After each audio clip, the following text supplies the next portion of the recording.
নমস্কার বন্ধুরা, আজকে দেখাবো আমাদের পুকুরে কত বাঁশ ট্যাংরা। আমাদের পুকুরটাতে কোনো মাছই সেখানে জন্মায় না। এত বাঁশ গাছ, এত গাছপালা, তার পাতাগুলো এতটাই পরিমাণে ঝরে, মানে পুকুরের জল একদম অপরিষ্কার, যেখানে কোনো ভালো পোনা মাছ জন্মাবে না। আর এখানে শুধু পাউস ট্যাংরা মাছ ছাড়া হয়। পাউস ট্যাংরা মাছটাই ভালো হয়।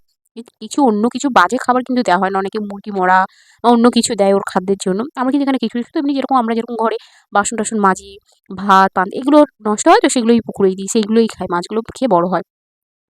এমনি চাষের মতোই কিছুটা। তো ওই পুকুরে শুধু ফলুই মাছ আর ফলুই মাছ আছে কিছুটা। সেই দেখাবো আপনাদেরকে ফলুই মাছ আর পাউস ট্যাংরা। দেখতে থাকুন। পুকুরের দেখুন চতুর্দিক থেকে, ছোট পুকুর, খুব একটা বড় নয়। তো পুকুরের একদিকটা ধরে অন্য প্রান্তে দড়ি টেনে টেনে টেনে যত মাছ আছে যা, প্রথমে একবার দেওয়া হয়েছে, এটা দ্বিতীয় রাউন্ড চলছে। তো সেই দ্বিতীয় রাউন্ডে দেখুন পাউস ট্যাংরা মাছ। আর পাউস ট্যাংরা মাছে জানেন তো ওর দুপাশে কাঁটা থাকে, আবার পিঠের চারিদিকে কাঁটা থাকে। কিছুটা তিমি মাছ, শার্কের মতন কিছুটা পাউস ট্যাংরা মাছটা দেখতে। আবার যখন ছোট তো ছাড়া হয় তখন পুরো ছোট যেন ট্যাংরা মাছ, লোক ট্যাংরা মাছ ভেবে কিন্তু খেয়ে নিতে পারবে এমনটাই। তো দেখুন মাছগুলো, আর দেখুন এই বালতিতে দেখুন এই ফলুই মাছ কিছুটা পড়েছে, অনেকটাই কিন্তু পড়েছে। এই পুকুরে ফলুই মাছ হবে বলে ভাবা যায় না। কারণ কোনো পোনা মাছই হয় না, শুধু এই পাউস ট্যাংরা। দেখুন কত বড় বড় সাইজের, প্রায় তো 2-2.5 কিলো, একটা আছে তো 3 কিলো, 3.5 কিলোর ওপরে আছে বড় যেগুলো আছে।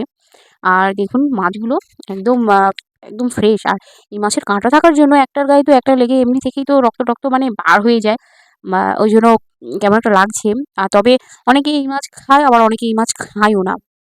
আর দেখুন, আর এই পাউস ট্যাংরা মাছগুলোকে প্রথমে ধরে ছিগুন জালে করে নিয়ে এসে ক্যারেটের মধ্যে রাখা হচ্ছে। আর এটা দুপুরের টাইমে জালটা দেওয়া হয়েছে, আর বিকেলের দিকে আড়তে নিয়ে চলে যাবে। তো এতটাই মাছগুলো ছটফট করছিল। এই দেখুন একটা মাছ রাখতেই মতো সবকটা মাছ ছুটকে ছুটকে দেখুন, একটা মাছ তো ঠিক পুরো নিচের দিকেই পড়েই গেছে। আর এর কাঁটা পুরো বিষাক্ত কাঁটা, পায়ে ঢুকলে আর বেরোনো কোরাতের মতন পুরো। তো তাকে আবার আমরা বলছে যে ওপর থেকে, যারা মাছ ধরতে এসে বলছে যে ওপর থেকে কিছু একটা চাপিয়ে দিতে, একটা একটা করে রেখে চাপিয়ে দিতে বলছে। আর একটা মাছ দেখুন এটা পুকুরের দিকে চলে গেছিলো, তাকে ছিঙজালা করে, আর মাছগুলো খুব জব্দ হয়ে গেছিলো। তো পুকুরের জলটা একটু খারাপও হয়ে গেছিলো, একটু গন্ধ হয়ে গেছিলো, গ্যাস হয়ে গেছিলো ভেতর থেকে। তো যারা মাছ টাছ ধরতে আসছে তারা বলছিল যে চুন টুন দেওয়ার জন্য। দেখুন প্রায় 2 ক্যারেটের মতন মাছ হয়েছে কিন্তু। এই একটা মাছ ক্যারেটের মাছ, আর এদিকে আর একটা পাশেই আছে আর একটা ক্যারেটের মাছ। তো আড়তে নিয়ে যাওয়া হবে বলে অপেক্ষা করা হচ্ছে টোটো গাড়ির জন্য। টোটোতেই করে নিয়ে চলে যাওয়া হবে।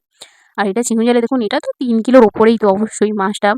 আর একদম কিন্তু চকচক করছে একদম। আর মাছটা খুব তেলাদ্দ মতন, খেতে কিন্তু ভালো লাগে, যারা খায় তারা খায়।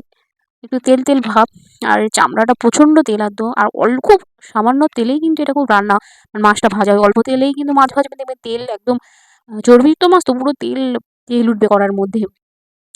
আর আমরা বাড়িতে রাখার জন্য একটা মাছ রাখা হচ্ছে, একটা বড় দেখে 3 কিলোর ওপর একটা মাছকে রাখা হচ্ছে।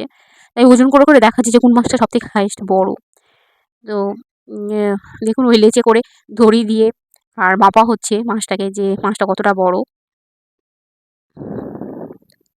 আর দেখুন পুরো শার্কের মতো না মাছটা দেখতে, এরকম কিন্তু শার্কই হয়, এরকমই দেখতে। তো এই মাছটাকেই নেওয়া হবে। আর দেখুন ছোটকাচ্ছে মাছগুলো, গায়ে লেগে লেগে দেখুন রক্ত বেরিয়ে গেছে। এর গায়ে কাঁটা ওর গায়ে, ওর গায়ের কাঁটা এর গায়ে, এরকমভাবে হচ্ছে। আরেকটা দেখুন মাপা হচ্ছে যে কোনটা বড় সেটাই নেওয়া হবে বাড়িতে। কেউ বলছে এটা বড়, কেউ বলছে ওটা, তো মেপেই দেখা যাক। আর এই পাউস ট্যাংরা আর একটা মাত্র পোনা মাছ, মৃগেল মাছ তাও পড়েছে, ওই দেখুন ওদিকটাতে আছে বস্তার উপরে। এই হলো আজকের আমাদের মাছ ধরার ভিডিও। ভিডিওটি ভালো লাগলে একটা লাইক আর চ্যানেলটি সাবস্ক্রাইবার করে দেবেন।